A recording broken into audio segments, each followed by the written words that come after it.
தம்பின்ற எண்ணத்துல தான் பேசியிருக்காரு. அவர் எப்ப அண்ணன்னாரு, நான் எப்பவுமே சொல்றேன் அவர் எங்க வீட்டு பையன் தான் சொல்லிட்டு இருக்கேன். சரிங்களா?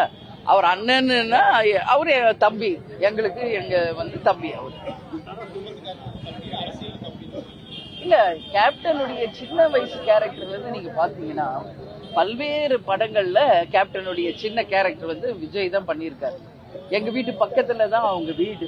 எஸ்ஏசிக்கும் கேப்டனுக்குமான உறவு 17 திரைப்படங்களே அவர் டைரக்ட் பண்ணிருக்காரு. இன்னும் நேத்து இல்லைங்க இது. இன்னைக்கு அரசியலுக்கு வந்ததுனால அண்ணன் தம்பி விஜய் அப்படின்னு வருது. அது ஆக்சுவலி அது கிடையாது. அது பல வருஷமாக கேப்டன் சினிமா துறையில் காலடி வைத்ததுல இருந்து இன்றைக்கு வரைக்கும் அந்த நட்பு அப்படியே தொடருது. அதனால விஜய் படத்துக்கு கூட கேப்டனுடைய அந்த ஏஐ யூஸ் பண்ணாங்க, தாராளமா யூஸ் பண்ணுங்கன்னு நம்ம சொன்னோம்.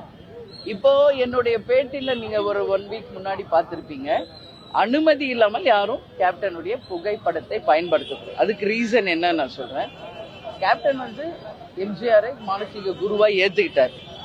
அது மாதிரி எல்லா இடத்துலயும் சொல்லுவார், என்னுடைய மானசீக குரு இவர் தான் எம்ஜிஆர்.